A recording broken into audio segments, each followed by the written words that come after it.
Alright guys, today we are going to be reacting to another video about how the German government works. Jump in guys. Germany is a pivotal player on the global scene, a prominent force in the European Union, and a critical ally to the United States.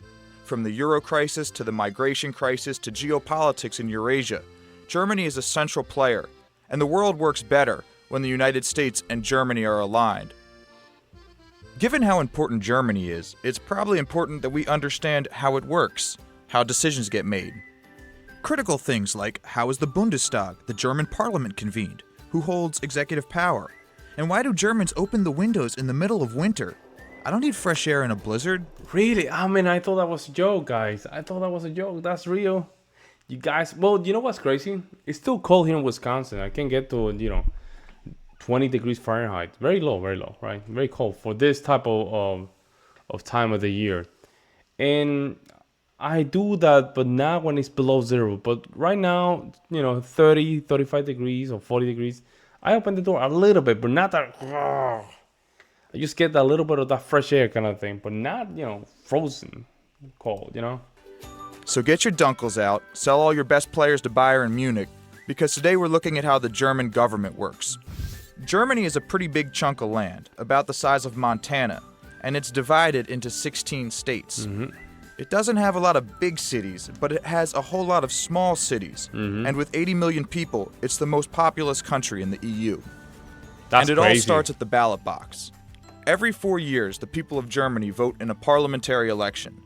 Now, when they vote in two different ways. For one, they vote for representatives from their electoral district, like Sven, Heike, or Uli. What's up, Uli? The other thing they do is vote for the political parties like Christian Democrats, Social Democrats, Greens, or the left.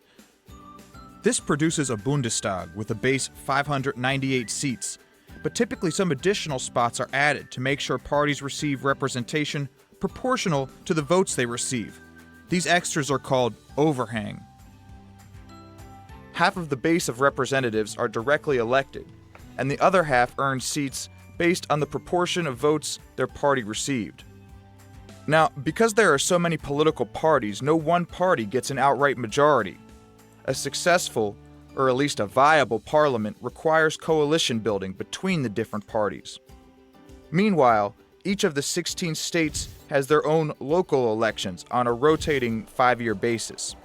These local elections send representatives to the Bundesrat, a federal council in Berlin, to act as the voice of the states.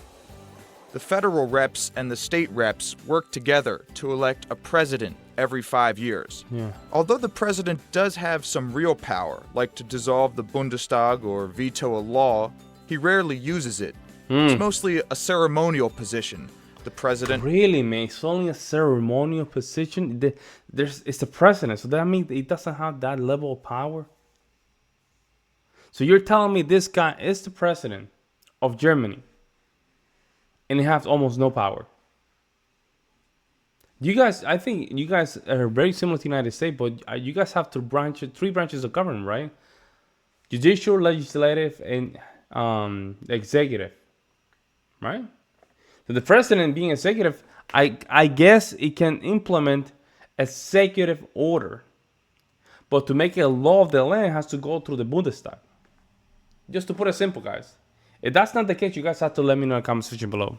Makes official state visits, he meets important people, and who knows, maybe even has someone to open the window for him in the middle of a blizzard. The chancellor is appointed by the president and then voted on by the Bundestag. And it's the chancellor that sets policy guidelines, that picks a cabinet while holding together the coalition in parliament to make sure motions pass. And meanwhile, I'm still salty they wouldn't let me pass into the Berghain Dance Club in Berlin. That was some cold-hearted schnitzel. But it wasn't unconstitutional. If it was, I could have gone to Karlsruhe in southwest Germany, because that is where the Federal Constitutional Court is seated. It's a body made up of 16 judges. Half of them are elected by the Bundestag, the federal parliament, and the other half are elected by the Bundesrat, the body of locally elected representatives. And these judges serve for 12 years.